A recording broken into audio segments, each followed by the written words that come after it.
Alright, I've tightened my shoes up for this one because I know what's coming. I've been warned. We're talking about 5 kilometers at 12% average.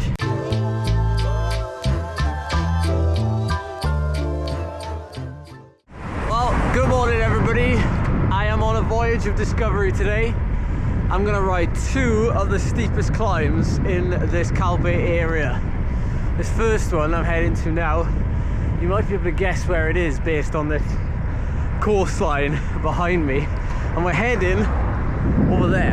Now I've come from Bernia today. The ride to both of these climbs is fairly straightforward. Quite flat and along the coast, so it's very scenic. And from Bernia it's going to be about 40 kilometers. So, I mean, if you're in the mood for it, it could be a fairly easy day, obviously apart from this big climb that you do about halfway through. So we're going to get to it any moment now. It's on our right here somewhere. We're going to be climbing up through the trees and then popping out at quite a substantial altitude, and we're going to get a spectacular view from the summit, I think. Now both these climbs have seen professional races. This first one, Mike Woods has the KOM, and we all know that Mike Woods has form for very steep short climbs. This one being in the region of about 3 kilometers at 10%. Now the other climb I want to do later, a certain Tadej Pogacar's got the KOM from a Tour Valencia about 4 or 5 years ago. That climb is back the way we came, and that's even harder than this one. Alright, here we go. Here's a roundabout. We're taking a right, and the climb is directly on our right. You can probably just about make out.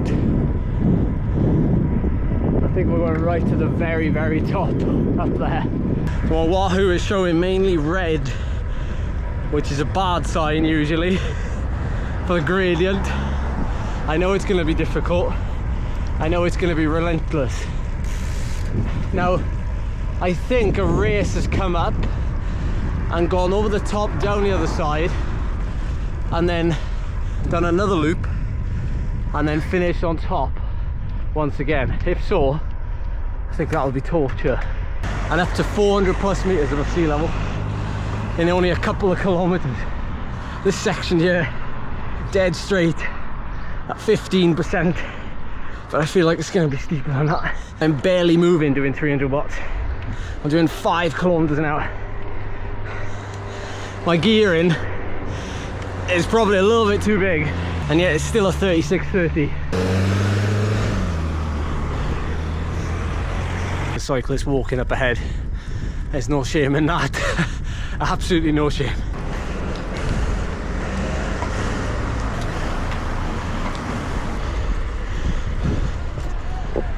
Wow, we're going up there. Wow, sick.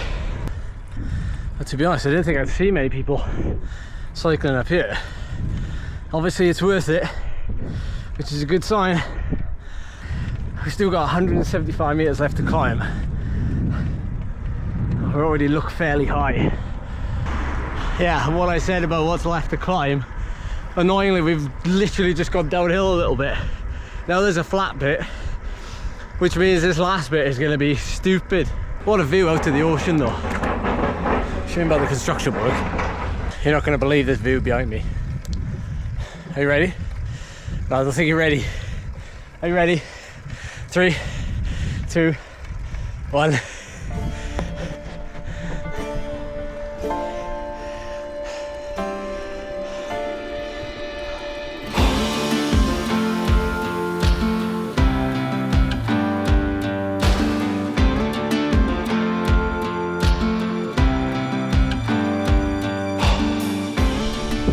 Right, I'm gonna absolutely enjoy this descent now, and the next climb is over on that ridge line over there, so that's where we're heading next.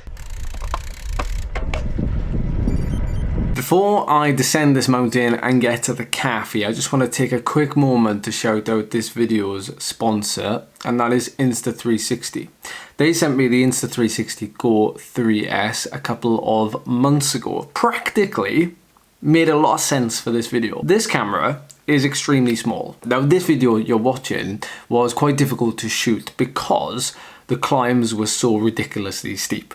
So a camera like this really helped me, because usually when I get sweaty and when I'm going uphill and I need both hands on the handlebars, it becomes very difficult and fiddly to get the camera out. That's where this camera comes in. Now, for starters, I've got this handy little accessory on there, which is a wind slayer. And secondly, this little gadget, which is essentially a magnet that you wear under your cycling jersey and you can attach the camera to. So this allowed me to get like forward facing shots and then also rear facing shots because I couldn't really look behind. It's like one button. It's an extremely easy camera to use. And for a video like this one, it made a lot of sense to shoot with it. So thank you Insta360 for sponsoring this video, and you can find my affiliate links down below. Now to the cafe.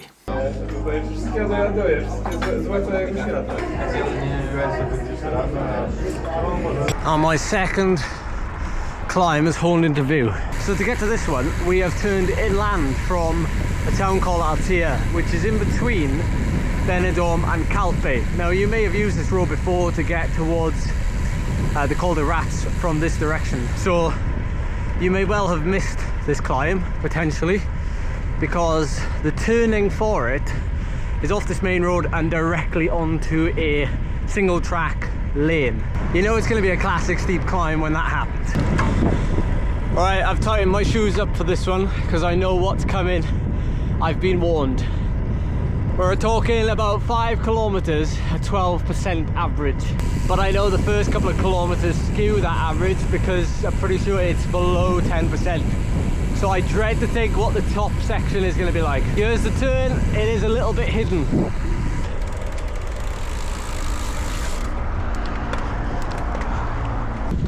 And there we go, instantly on my Wahoo, it's just full of red. 4.9k, we've got to climb 584 meters and it says average 11.9. I already get the feeling that this is going to be one of the hardest climbs I've ever done. In terms of difficulty, with the gradient for the duration, it is going to be challenging. I wonder how many cyclists I'm going to see up here. I think what's worrying me the most is that I have gradient to go on my screen, which means I know how much gradient there is left to average. We've got 4k to go now, but the average has gone to 13%. I've got a slight plateau now. I've got 3k at 15% now. Your guess is as good as mine as to where on earth the road is going to go.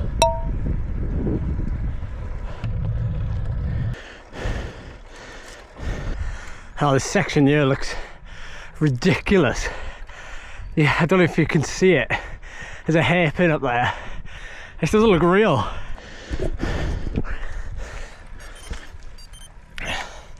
Oh my word. That's outrageously good.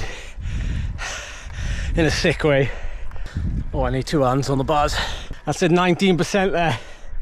Better make sure my brakes work when I hit that corner. Someone please tell me why this road surface is better than most motorways in the UK. Why? This road is literally used maybe by, I don't know, nobody. And it's like beautiful tarmac. What is going on? It's like 4% here, would you believe it? Going easy on us. We've got 1 mile to go. 15.5% average for this last 1.6k. I'm assuming we get the best views now. I'm having to do at least 300 watts nearly, just to keep moving. And if you're wondering, that's nearly 5 watts per kilo. There's a cyclist. There's obviously someone else. I'm not alone. This final straight section is at like 21%. I've only got 600 meters to go. I'm all over the road.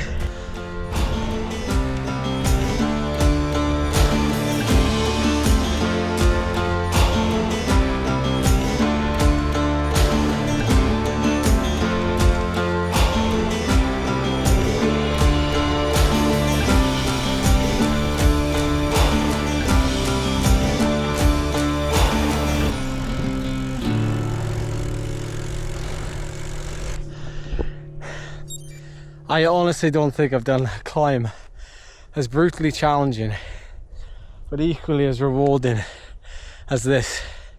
I mean, I've done some hard climbs, some really hard climbs. To be honest, I didn't think, you know, it could actually average 15.5% for 3 kilometers. I know it didn't, it went up and down, but to have some 20% plus ramps really late on is really, it's just a joke.